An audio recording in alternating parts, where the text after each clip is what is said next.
In today's video, I'm going to teach you how to download and install Google Sheets on your Windows desktop. Before we begin, a quick note on what installing Google Sheets means on Windows. Sheets is a web app, so instead of a traditional installer, we'll create a dedicated app like Window and a desktop shortcut using your browser. This makes Sheets open like a standalone program without all the browser tabs and address bar. So it feels faster and is easier to find. Let's start with Google Chrome. Open Chrome and make sure you are signed in to your Google account so your files sync correctly.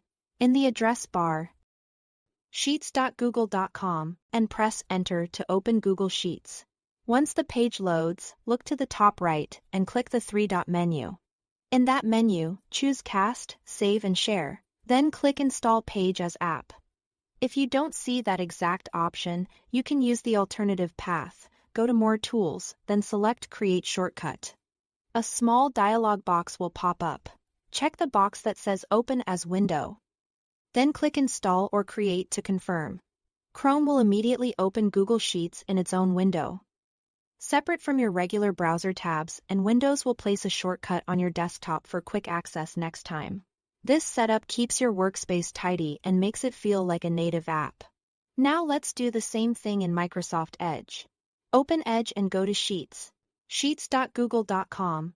When the page is open, click the three-dot menu in the top right corner. Hover over More Tools, then click Apps.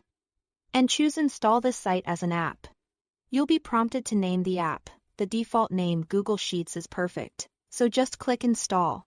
Edge will create the app and open it in a clean separate window, and Windows will add a desktop shortcut for you automatically. That's it. Thanks for watching.